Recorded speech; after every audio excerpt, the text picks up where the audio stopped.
வணக்கம். உங்களோட வாழ்க்கையில யார் ஒருத்தர் உங்களை ரொம்ப ரொம்ப அதிகமா விமர்சனம் பண்றாங்க, அடுத்தவங்க கிட்ட உங்களை போய் தவறா சித்தரிச்சு பேசுறாங்க அப்படின்னு நல்லா கவனிச்சு பார்த்தீங்கன்னா அவங்களுக்கு உங்க மேல கொஞ்சம் பொறாமை இருந்தே தீருங்க. ஸோ உங்களோட வளர்ச்சியை பொறுக்க முடியாத அவங்க அடுத்தவங்க கிட்ட போய் உங்களை பத்தி தவறா விமர்சனம் பண்றாங்க. இது முதல் பாயிண்ட். ரெண்டாவது விஷயம் என்னன்னு கேட்டீங்கன்னா, உங்களை பார்த்து பயப்படுறவங்க தான் அடுத்தவங்க கிட்ட போய் உங்களை பத்தி தவறா விமர்சனம் பண்ணுவாங்க. ஸோ இதை நல்லா தெளிவா புரிஞ்சுக்கோங்க. உங்களை பத்தி விமர்சனம் பண்றவங்க கடைசி வரைக்கும் விமர்சனம் பண்ணிக்கிட்டு உட்கார்ந்த இடத்துலயே குண்டு சட்டியில குதிரை ஓட்டிக்கிட்டு அப்படியே உட்கார்ந்துட்டே இருக்க வேண்டியதுதான். ஸோ உங்களோட வாழ்க்கையில நீங்க அடுத்த கட்டத்தை நோக்கி போய்கிட்டே இருக்கிறீங்க. ஸோ யாரெல்லாம் உங்களை விமர்சனம் பண்றாங்களோ அவங்கள பார்த்து நீங்க பயப்படணும் அப்படின்னு அவசியமே கிடையாதுங்க. சில பேர் மனசுக்குள்ள ஒரு பயம் இருக்கும். அச்சச்சோ, நம்மளை பத்தி அவங்க கிட்ட போய் தவறா விமர்சனம் பண்றாங்களே, அவங்கெல்லாம் நம்மளை பத்தி என்ன நினைப்பாங்க அப்படின்னு நீங்க நினைப்பீங்க. இன்னும் சில பேர் என்ன பண்ணுவாங்கன்னா, நீங்க சில பேர்கிட்ட ஏதாவது ஒரு ரகசியங்களை சொல்லியிருப்பீங்க, உங்களோட வீக்னஸ் பாயிண்ட்டை அவங்க கிட்ட ஷேர் பண்ணியிருப்பீங்க.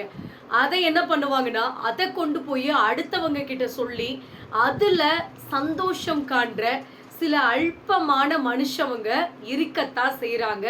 ஸோ அதுக்காகவும் நீங்கள் வருத்தப்படணும் அப்படின்னு அவசியமே கிடையாதுங்க. ஸோ உங்களோட பலவீனத்தை வச்சு அடுத்தவங்க அழிக்கிறாங்க, உங்களை அடிக்கணும் அப்படின்னு நினைக்கிறாங்கன்னா அதை விட கேவலமான ஒரு விஷயம் வேற எதுவுமே கிடையாதுங்க. ஸோ நல்லா மனசுக்குள்ள ஞாபகம் வச்சுக்கோங்க, இந்த மாதிரி பண்ற மனுஷங்களால உங்களோட வாழ்க்கையில உங்களுடைய வெற்றியை என்னைக்குமே அழிக்கவே முடியாது. உங்களை சாய்க்கணும் அப்படின்னு நினச்சிக்கிட்டு யாராவது இந்த மாதிரி சில்லித்தனமான ஒரு மாதிரி சீப்பான விஷயங்களை இறங்குறாங்க அப்படின்னா அதை நினச்சி நீங்கள் வருத்தப்பட வேண்டிய அவசியம் துளி கூட கிடையவே கிடையாதுங்க. ஸோ இன்னும் சொல்லணும்னா நீங்கள் சந்தோஷம் தாங்க படணும். 4 பேர் உங்களை பற்றி பேசுகிறாங்க அப்படின்னா வாழ்க்கையில் உயர்ந்துட்டு போயிட்டு இருக்கீங்கன்னு அர்த்தம். 4 பேர் உங்களை பற்றி தவறாக விமர்சனம் பண்ணுறாங்க அப்படின்னா மேலே மேலே மேலே யாரும் உங்களை வீழ்த்த முடியாத அளவுக்கு உச்சத்தில் இருக்கீங்க அப்படிங்கிறத நல்ல ஞாபகத்தில் வச்சுக்கோங்க. அடுத்தவங்க பேசுறத நினச்சி வருத்தப்பட வேண்டிய அவசியம் உங்களுக்கு கிடையவே கிடையாதுங்க. சில பேர் என்ன பண்ணுவாங்கன்னா, கடவுள் என்னை காப்பாத்துவாரு, கடவுள் எனக்காக எல்லாத்தையும் பண்ணுவாரு அப்படின்னு கடவுளை வேண்டிக்கிட்டு கட்டல்ல படுத்து தூங்குவாங்க. ஸோ நல்லா ஞாபகம் வச்சுக்கோங்க, இந்த மாதிரி இருந்தீங்கன்னா வாழ்க்கையில என்னைக்குமே உங்களால ஜெயிக்கவே முடியாதுங்க.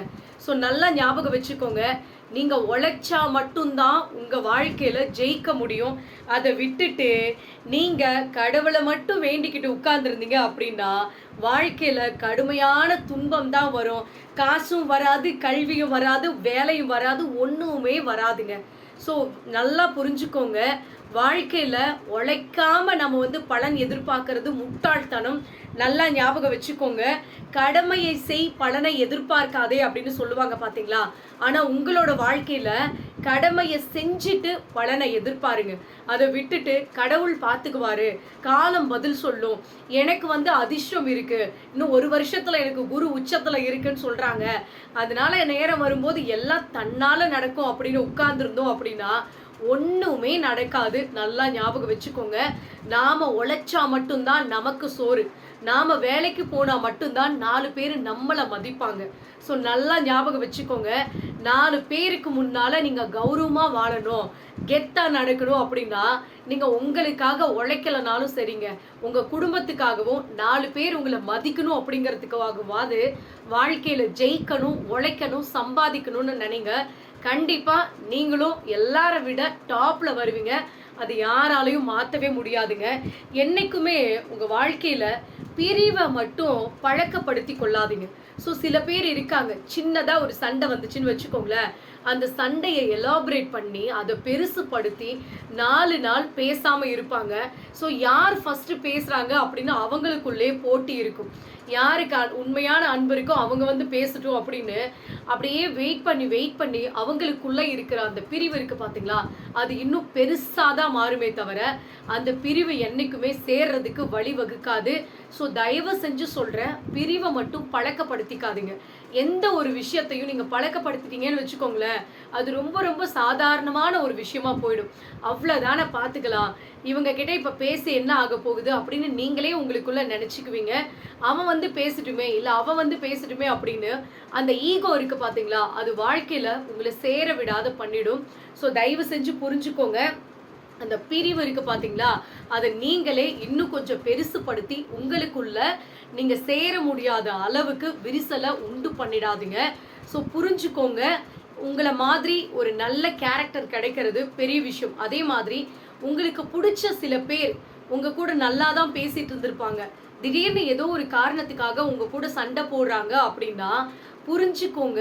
எதா வேணாலும் இருக்கலாம். காலம், சூழ்நிலை. ஸோ அவங்களோட சிச்சுவேஷன் என்னவா வேணாலும் இருக்கலாம். அதையெல்லாம் விட்டுட்டு, "நீ ஏன் என்கிட்ட சண்டை போடுற? நீ ஏன் இப்படி இருக்க?" அப்படின்னு நாம திரும்ப திரும்ப சண்டை போட்டோம் அப்படின்னா, அந்த பிரச்சனை பெருசாகி உங்களுக்குள்ள வெடிச்சு மறுபடியும் ஒண்ணு சேர முடியாத போகுமே தவிர, நீங்க சேர்றதுக்கான வாய்ப்பு இருக்காதுங்க. ஸோ ஒரே ஒரு விஷயத்த ஞாபகம் வச்சுக்கோங்க. இன்னைக்கு இருக்கிற ஜெனரேஷன்லாம் என்னன்னா, எடுத்த உடனே பிரிவு தான். ஸோ எடுத்த உடனே பிரேக்கப், எடுத்த உடனே டிவோர்ஸ், எடுத்த உடனே தனி குடுத்தனம் அப்படின்னு எல்லா விஷயத்துக்குமே தனியா, தனியா, தனியா போகணும்னு நெனைக்கிற நாம, சில விஷயத்த மறந்து போயிடுறோங்க. நம்ம தனிமையில இருக்கும்போது தான் அந்த வலி வருத்தம் என்னன்னு தெரியும். ஆறுதல் சொல்லக்கூட ஆள் இல்லாத தவிக்கிற அந்த நேரத்துல தான் நாம அவங்க கிட்ட கொஞ்சம் கம்மியாவே வாய் பேசியிருந்திருக்கலாமோ, நாம கொஞ்சம் ஓவரா தான் பேசிட்டோமோ அப்படின்னு நமக்குள்ள நாமளே கேள்வி கேட்டுக்கிற ஒரு சிச்சுவேஷன் உங்களுக்கு எப்ப வரும்னு கேட்டீங்கன்னா, நீங்க தனிமையில உட்கார்ந்திருக்கிற அந்த நேரத்துல தாங்க வரும். ஸோ ப்ளீஸ் புரிஞ்சுக்கோங்க. உங்களுக்கு சண்டை போடுறதுக்கு 1000 காரணம் இருக்கலாம். நீங்க பிரிஞ்சு போறதுக்கு 10 காரணம் இருக்கலாம். ஆனா, நீங்க திரும்ப சேர்றதுக்கு ஒரு காரணம் கூட இருக்காமலா போயிடும். யோசிச்சு பாருங்க. நெறைய பேர் பண்ற மிகப்பெரிய தப்பு என்னன்னா, "நான் சம்பாதிக்கிறேன். நான் ஏன் உனக்கு அடங்கி போகணும்? நீ தான் எல்லா வேலையும் செய்யணும்." அப்படின்னு அந்த டாமினேட் பண்ற அந்த கேரக்டர் இருக்கு பார்த்தீங்களா? அதுதான் இங்க பிரியறதுக்கு மெயின் காரணமே. ஸோ தயவு செஞ்சு புரிஞ்சுக்கோங்க. வாழ்க்கையில இருக்கிற சந்தோஷமே விட்டு குடுக்கறதுலயும், தட்டி குடுக்கறதுலயும் தாங்க இருக்கு. யோசிச்சு பாருங்க. நம்மளுடைய வாழ்க்கை துணை, நம்மளோட ஃப்ரெண்டு, நம்மளோட சொந்தக்காரங்க, நம்மளோட அப்பா, அம்மா இவங்க கிட்ட நம்ம ஈகோ பார்த்து வாழ்க்கையில யார்கிட்ட ஜெயிக்க போறோம்? யோசிச்சு பாருங்க. நல்லா சிந்திச்சு பாருங்க. யார்கிட்ட கோபப்படணுமோ, யார்கிட்ட ஈகோ பார்க்கணுமோ, அவங்க கிட்ட நீங்க பாருங்க. அத விட்டுட்டு குடும்பம் அப்படிங்கிற ஒரு அழகான ஒரு பூந்தோட்டத்துக்குள்ள வந்து, நீங்க ஈகோ அப்படிங்கிற அந்த சுடுதண்ணிய ஊத்தி எல்லா மலர்களையும் பொசுக்கிடாதீங்க. ஸோ அது பார்க்கறதுக்கு அவ்ளோ அழகா இருக்கும் அப்படின்னா, அன்பு அப்படிங்கிற அந்த தண்ணீர ஊத்துனீங்கன்னா மட்டும் தான் உங்களோட குடும்பம் அப்படிங்கிற அந்த பூந்தோட்டம் எப்பயுமே செழிப்பா அழகா இருக்குமே தவிர, நீங்க சிடுசிடுன்னு பேசிக்கிட்டு குடும்பத்துல இருக்கிறவங்க கிட்ட சண்டை போட்டுட்டு இருக்கிறதுனால இங்க எதுவுமே மாறிட போறது கிடையாது. சந்தோஷம் உங்களோட வாழ்க்கையில நிலைக்கவும் நிலைக்காது. ஸோ இந்த வீடியோ பதிவு கண்டிப்பா உங்களுக்கு பயனுள்ளதா இருக்கும் அப்படின்னு நம்புறேன். அப்படி இருந்துச்சுன்னா மறக்காம கமெண்ட் பண்ணுங்க. நன்றி, வணக்கம்.